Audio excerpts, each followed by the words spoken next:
Peter, tell us first, the president, he's getting a lifeline from Vladimir Putin here. A very unlikely source. Who would have thought it would be the Russians of all trying to defuse this crisis? But their plan to get Syria to surrender its chemical weapons to international control, ultimately destroyed, that has shifted the debate as the president gets ready for his national address. And it could give the president an escape route from a potentially humbling rejection from Congress. The question is this Russian plan for real? Now, in his 6 network television interviews on Monday, the president said the U.S. welcomes the initiative but will remain skeptical. I think that if we can come up with a mechanism to get these under control, verify and enforce that they are not being used, then we should do everything we can to pursue that. But that's not going to happen if Assad thinks that he can lie his way through this, and eventually the world forgets the images of those children who were gassed.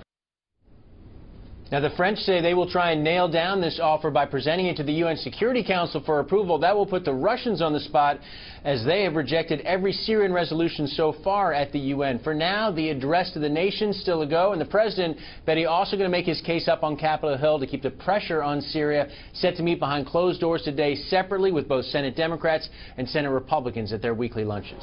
Peter, he's got his work cut out for him in Congress. What is he going to have to do?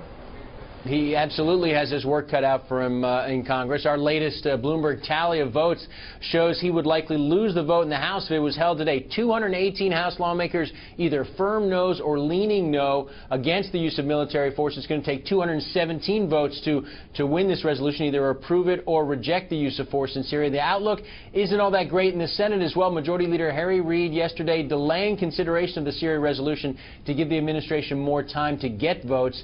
In his interviews last night, the president acknowledged he faces a skeptical Congress and public. There's a reason why I slowed this thing down to allow for a congressional debate.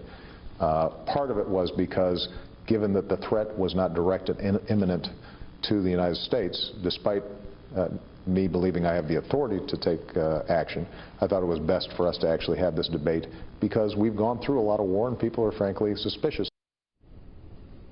And again, the president set to address the nation tonight, Betty, 9 p.m. Eastern time. Be interesting to see how he talks about this Russian proposal, yet at the same time still keeps the pressure on Congress to give him this authority.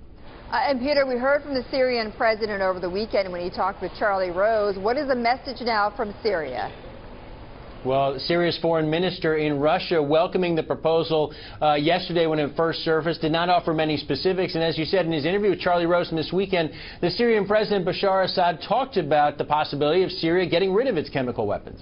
We are against any WMD, any weapons of mass destruction, whether chemical or nuclear. And so you're against the use of chemical warfare? Yeah, it's not only me. As a state, as a government, in 2001, we proposed to the United Nations proposal to empty or to get rid of every WMD in the Middle East, and the United States stood against that proposal. And the United States highly skeptical of that original offer from the Syrians, and again skeptical, Betty, about whether or not this indeed is a diplomatic solution to this crisis.